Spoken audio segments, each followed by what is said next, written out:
Ya, shalom anak-anak sekalian. Apa kabar? Semoga semuanya dalam keadaan yang sehat ya. Ya, saya menyambut anak-anak sekalian, selamat bergabung di SLH Toraja. Saat ini kita akan bersama-sama mendengarkan beberapa informasi penting mengenai pembelajaran kita ke depannya ya, atau informasi mengenai kurikulum di tahun ajaran 2021-2022. Namun sebelumnya saya akan memperkenalkan diri terlebih dahulu ya. Jadi anak-anak semua perkenalkan, nama saya Ibu Benri Hani Rantai Tondok. Anak-anak semua bisa panggil Ibu Hani. Nanti saya akan mengajar bahasa Inggris di kelas 8 ya. Dan di tahun ini saya juga dipercayakan dengan tugas tambahan menjadi Wakil Kepala Sekolah bidang kurikulum ya. Nah, saat ini kita akan sama-sama mendengarkan beberapa informasi tentang kurikulum. Pertama-tama kita akan berkenalan dengan beberapa mata pelajaran yang akan kalian pelajari sepanjang pembelajaran di SMP ya. Mungkin sedikit bertambah dari mata pelajaran di SD kemarin ya. Di sini ada 11 mata pelajaran. Yang pertama pendidikan agama Kristen, pendidikan kewarganegaraan atau PKN, kemudian ada bahasa Indonesia, bahasa Inggris, matematika, IPA terpadu, IPS terpadu, ada PJOK atau pendidikan jasmani, olahraga dan kesehatan, lalu ada seni budaya, prakarya, dan yang terakhir TIK atau teknologi informasi dan komunikasi. Itulah dia 11 mata pelajaran yang akan kalian pelajari di SMP. Ya, nah bagaimana kita akan mempelajari ke-11 mata pelajaran ini? Nah, tahun ini kita akan menggunakan beberapa skenario. Nah, untuk 3 bulan ke depan ini ya anak-anak, kita menyesuaikan dengan situasi dan kondisi saat ini, kita akan melaksanakan yang namanya online learning. Jadi full di rumah sepanjang 3 bulan ke depan ya, full belajar dari rumah ya, atau belajar dalam jaringan online begitu. Ya, nanti siapkan diri ya. Silakan mempersiapkan diri sebaik-baiknya untuk mengikuti full online learning ini kurang lebih 3 bulan ke depan ya, begitu. Nah, apa saja yang perlu kalian persiapkan? Nah, ini ada beberapa platforms atau aplikasi yang akan kita gunakan. Mungkin ada beberapa yang sudah sering menggunakannya. Nah, ini kalian bisa download dari sekarang kalau memang belum punya aplikasinya. Yang pertama, WhatsApp. Ya, jadi bagaimana cara kita berinteraksi dengan wali kelas, dengan guru-guru mata pelajaran, dengan teman-teman semuanya, kita akan menggunakan WhatsApp. Nah, ini mungkin saat kalian mendengarkan mungkin sudah ada yang tergabung dengan grup kelas ya, nanti akan diundang atau di-invite oleh wali kelas masing-masing untuk bergabung di grup resminya kita. Jadi setiap kelas punya grup resminya ya. Nah, itu aplikasi yang pertama. Yang kedua, kita punya Google Classroom. Jadi semuanya pastikan punya akun Gmail. Nanti kalian kalau memang belum punya akun Google Class ya, harusnya mungkin sudah banyak yang punya. Tapi kalau belum ya berarti harus persiapkan punya akun Gmail. Pastikan nama akun Gmailmu itu menggunakan nama lengkap atau nama yang sesuai dengan absen ya. Jangan hanya nama depannya atau nama belakangnya atau mungkin nama panggilannya ya. Tapi gunakan nama lengkapmu supaya nanti ketika masuk di Google Classroom, guru-guru bisa lihat nama lengkapnya ya, sesuai di absennya, supaya mempermudah untuk mengoreksi, memeriksa ya, dan juga mungkin mengecek kehadiran kalian. Nah, itu. Jadi perhatikan di Google Classroom, semua informasinya akan terpusat di Google Classroom sepanjang pembelajaran kita ke depan. Ya, untuk materi, untuk instruksi dari guru-guru, semuanya akan terpusat di Google Classroom. Makanya saya harap nanti anak-anak ketika sudah mulai pembelajaran, silakan pantau Google Classroom-nya ya, aktifkan notifikasinya supaya kalian tahu kalau ada informasi yang diposting sama guru-guru di Google Classroom. Oke?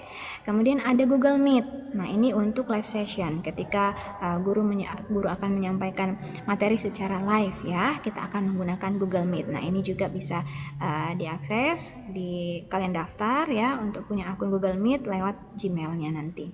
Oke?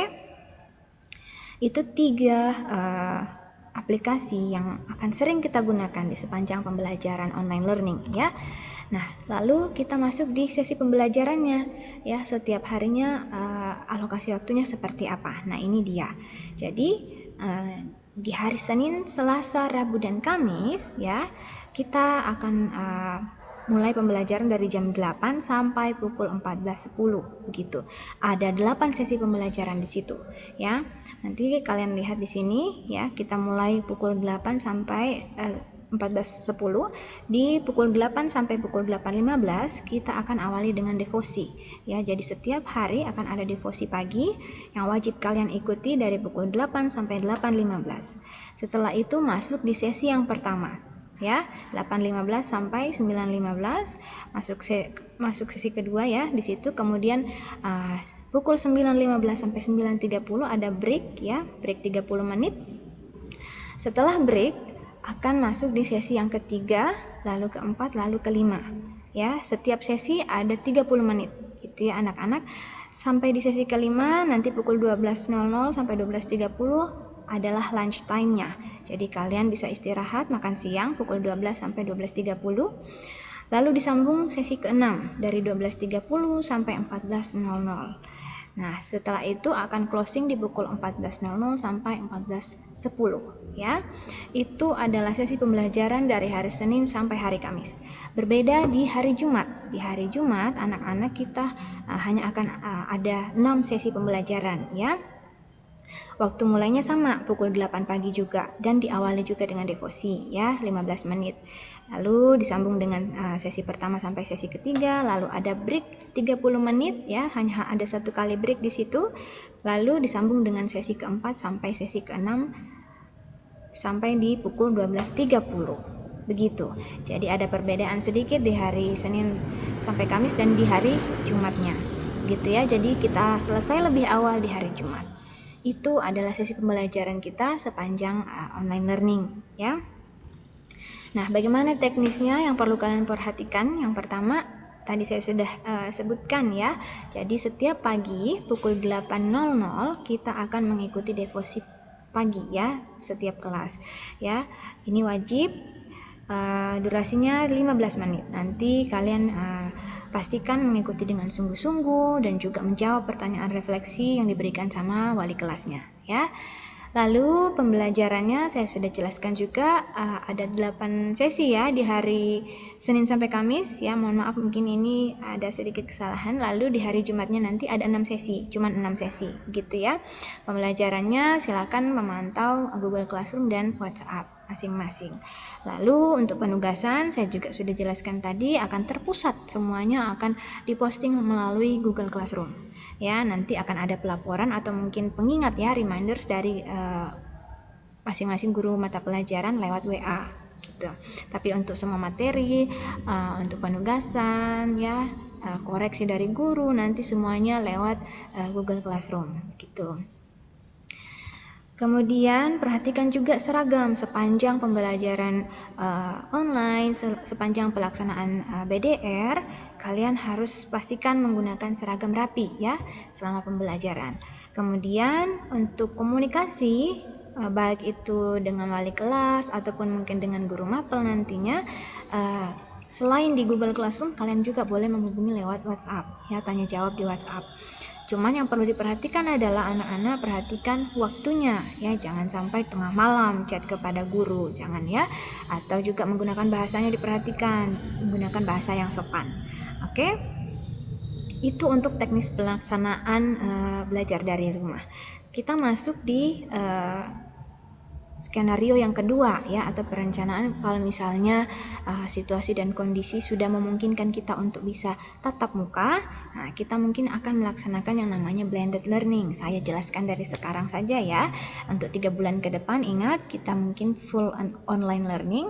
Namun ketika mungkin kondisi sudah memungkinkan kita untuk tatap muka, ya kita akan beralih pelan-pelan ke blended learning. Nah, blended learning itu apa? Blended learning itu gabungan antara sesi tatap muka dengan online learning. Jadi ada tatap mukanya, ada juga online-nya di rumah ya. Nah, oke, kita lihat bagaimana teknisnya. Ini adalah teknis pelaksanaan blended learning ya. Yang berbeda adalah nanti ketika sudah memungkinkan tatap muka, setiap kelas akan kita bagi menjadi 2 grup. Ada grup A, ada grup B, atau grup 1 dan grup 2 ya. Nah, berarti satu grup akan terdiri dari 15 sampai 16 siswa. begitu. Nah, ini adalah teknik pelaksanaannya. Kalian bisa lihat di tabel kiri dulu ya. Nanti setiap grup akan bergantian hadir di sekolah ya untuk belajar tatap muka. Nah, untuk grup yang selain itu nanti akan stay di rumah, belajar dari rumah, online learning. Akan bergantian nanti. Nih, kalian bisa lihat di tabelnya ya. Dari hari Senin sampai hari Kamis akan bergantian grup 1 tatap muka, grup 2 BDR di hari Senin. Besoknya gantian grup 1 yang di rumah, grup 2 yang datang ke sekolah tatap muka. Hari Rabunya gantian lagi sampai hari Kamis. Gitu ya. Di hari Jumat semuanya online learning, belajar dari rumah. Begitu ya. Nanti masuk di minggu selanjutnya ya, minggu keduanya gantian lagi. Kalau tadi di minggu pertama grup 1 yang tatap muka duluan ya di hari Senin, nanti di minggu kedua grup 1-nya yang stay di rumah, yang akan tinggal di rumah, belajar di rumah ya online. Nah, nanti grup 2-nya yang duluan datang di sekolah tatap muka di hari Senin. Begitu terus bergantian sampai di hari Kamis, lalu hari Jumatnya semuanya online atau belajar dari rumah. Kita akan ada elektif dan juga mungkin homeroom time di hari Jumat. Nah, untuk ekstrakurikuler ataupun juga elektif nanti akan dijelaskan oleh Ibu Rara. Jadi sekian dari saya ya. Sampai berjumpa di pembelajaran tahun ini, tahun ajaran 2021-2022. Selanjutnya saya akan serahkan ke Ibu Rara. Dipersilakan kepada Bu Rara.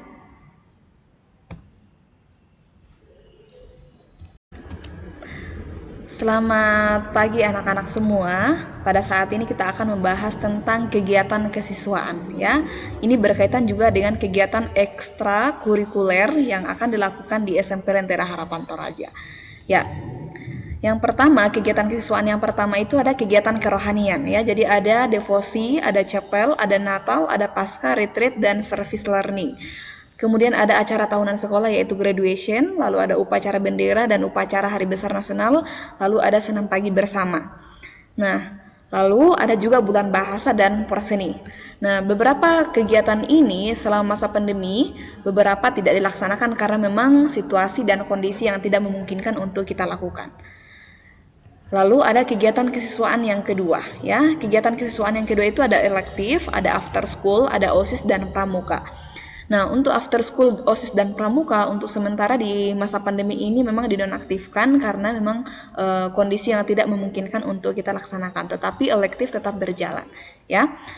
Ini adalah contoh elektif, ada math esensial, ada komputer esensial, jadi ada matematika dasar, ada komputer dasar, ada English club, ada science club, ada book club, videografi, fotografi, paper crafting, felt crafting, ada seni rupa 2 dimensi, seni rupa 3 dimensi, hand lettering, menyulam, public speaking. Ya, itu saja ya. Jadi ini adalah gambaran contoh-contohnya saja. Setiap semester itu pasti selalu ada perubahan ya. Nah, nanti itu ada waktunya kalian diberi kesempatan untuk memilih, kalian mau memilih kelas elektif yang mana. Tentu disesuaikan dengan apa yang kalian minati, seperti itu ya. Tetapi untuk khusus seperti ini misalnya math esensial, komputer esensial, nah ini khusus bagi kalian yang memang secara dasar masih kurang di dalam matematika atau komputer ya. Jadi setelah nanti masuk di kelas elektif matematika dan komputer itu diharapkan kemampuannya lebih diasah lagi supaya semakin lebih baik. Ya, nah kemudian ini adalah foto-foto kegiatan. Ini adalah foto kegiatan MPLS tahun lalu ya, yang memang juga diadakan secara online karena sudah pandemi. Lalu ini perayaan Hari Ulang Tahun Republik Indonesia yang tahun lalu ini ya. Jadi ada beberapa event yang kita lakukan dan ada juga upacara bersama secara online. Kalau ini tuh upacara sebelumnya sebelum pandemi. Lalu ada pekan buku dan bahasa, ini saat tatap muka sebelum pandemi, dan ada juga tahun lalu dilaksanakan secara online. Lalu ada kegiatan Natal sebelum pandemi, ada juga setelah pandemi, saat pandemi berlangsung kita melaksanakan kegiatan Natal secara online. Lalu ada kegiatan PPDB ya, penerimaan peserta didik baru. Ada tatap muka sebelum pandemi dan setelah pandemi, dan saat masa pandemi itu kita lakukan secara online seperti yang kalian sudah ikuti di tahun ini. Lalu ada pasca, ini saat tatap muka ya. Tahun lalu itu kita adakan ibadah lewat online. Lalu ini ada retreat. Retreat itu biasa dilakukan oleh kelas akhir, kelas 9. Ini waktu sebelum pandemi, tetapi saat pandemi kemarin dilaksanakan juga, cuma tidak ini ya, tidak semaksimal ini ya, karena memang kondisi yang tidak memungkinkan, tetapi tetap dilaksanakan di sekolah. Nah, kemudian ada graduation. Graduation ini saat tatap muka, lalu di tahun ajaran saat pandemi itu dilaksanakan secara online. Lalu ini ada kegiatan pramuka, ini sebelum pandemi ya, saat pandemi dinonaktifkan. Lalu ini ada kegiatan OSIS ya. Oke, lalu ada ini adalah kegiatan mission service learning yang pelayanan keluar ke sekolah-sekolah. Cuma selama pandemi ini tidak diadakan karena memang kondisi yang tidak memungkinkan untuk kita laksanakan. Lalu ada elektif. Ini contoh-contoh kegiatan pelaksanaan elektif waktu tatap muka di SMP Lentera Harapan Toraja. Ya, oke, itu saja yang dapat Ibu sampaikan untuk kegiatan kesiswaan.